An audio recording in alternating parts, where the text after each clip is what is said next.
ce matin encore. Il s'est révélé au Fils de l'homme. Il s'est révélé à tous.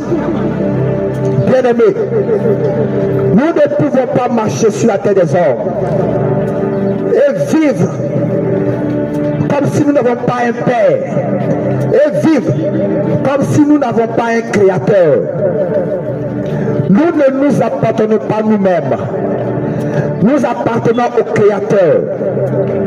Bien-aimés, cet être-là que nous appelons Dieu, l'être suprême, l'Éternel des armées, celui qui s'est présenté à Moïse en disant je suis, c'est ce être-là dont je veux parler aujourd'hui.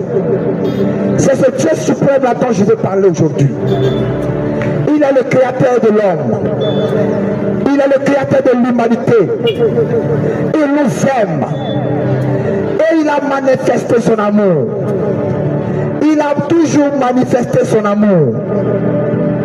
Ce Dieu-là nous aime. Mais nous nous sommes éloignés de lui depuis le jardin d'Éden. Mais il ne nous a pas abandonnés. Il ne nous a pas délaissés. Ce peuple a manifesté encore son amour avec nous. Et lui-même s'est révélé par sa main puissante. Celui qui s'est manifesté pour nous, pour notre salut, pour nos vies, c'est celui-là que je vous annonce ce matin. Il est le même hier, aujourd'hui et éternellement.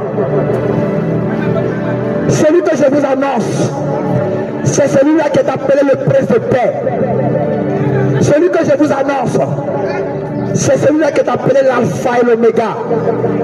Celui que je vous annonce ce matin, c'est celui-là qu'on appelle le restaurateur.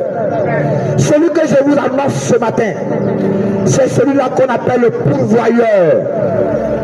Celui que je vous annonce ce matin, c'est celui-là qu'on appelle le lion conquérant de la tribu de Juda.